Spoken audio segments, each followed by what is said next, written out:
বিগত ৩ নির্বাচনে ভোট গ্রহণ কর্মকর্তাদের তলব করেছে ইসি। আর এ নিয়ে চট্টগ্রামে জাতীয় নির্বাচন তদন্ত কমিশনের শুনানি চলছে। এ বিষয়ে বিস্তারিত জানাতে আমাদের সাথে যুক্ত হচ্ছেন সহকর্মী নয়ন বড়ুয়া জয়। জয়, আজ জিজ্ঞাসাবাদ করা হচ্ছে নির্বাচন সংশ্লিষ্ট কোন কোন কর্মকর্তাদের, সেখানকার সবশেষ কি তথ্য আছে আপনার কাছে?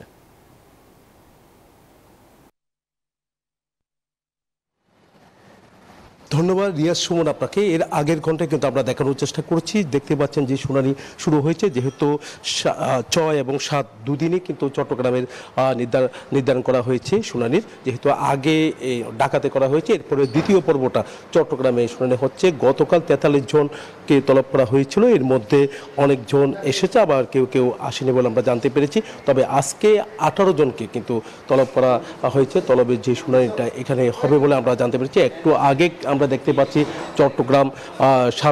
চট্টগ্রামের সাবেক বিভাগীয় কমিশনার তোফায়েলও কিন্তু এখানে এসেছেন।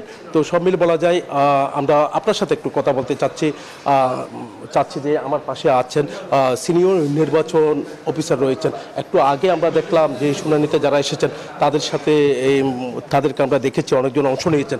আজকে কতজন অংশ নেওয়ার কথা রয়েছে? আজকে টোটাল 18 জন বিভিন্ন পর্যায়ের কর্মকর্তারা আসবেন আজকে।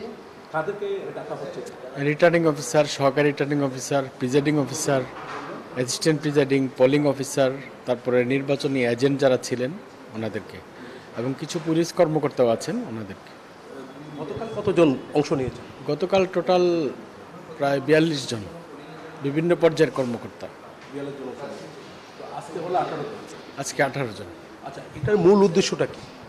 এটা তদন্ত কার্যক্রম চলছে, এই বিষয়ে আমার কোনো মন্তব্য নাই, বাট তদন্ত কমিশন ওনারা বলতে পারবেন। আচ্ছা, অনেকজন তো অংশ নিচ্ছে না, যারা অংশ নিবে না তাদের এটা বিষয়টা আমার জানা নাই, এটা মাননীয় তদন্ত কমিশনের ইস্যু, ওনারা বলতে পারবেন।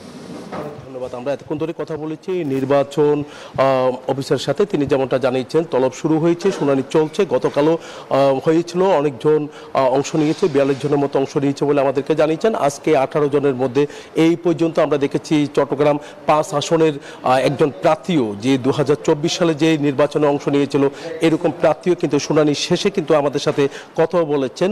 একই সাথে অন্যান্য যে প্রশাসনিক কর্মকর্তা, গতকাল পুলিশের উচ্চপদস্থ কর্মকর্তা, তারাও কিন্তু শুনানিতে অংশ নিয়েছেন। এই ছিল আমার এখানকার সর্বশেষ। ফিরে যাচ্ছি স্টুডিওতে রিয়াজ সুমনের কাছে।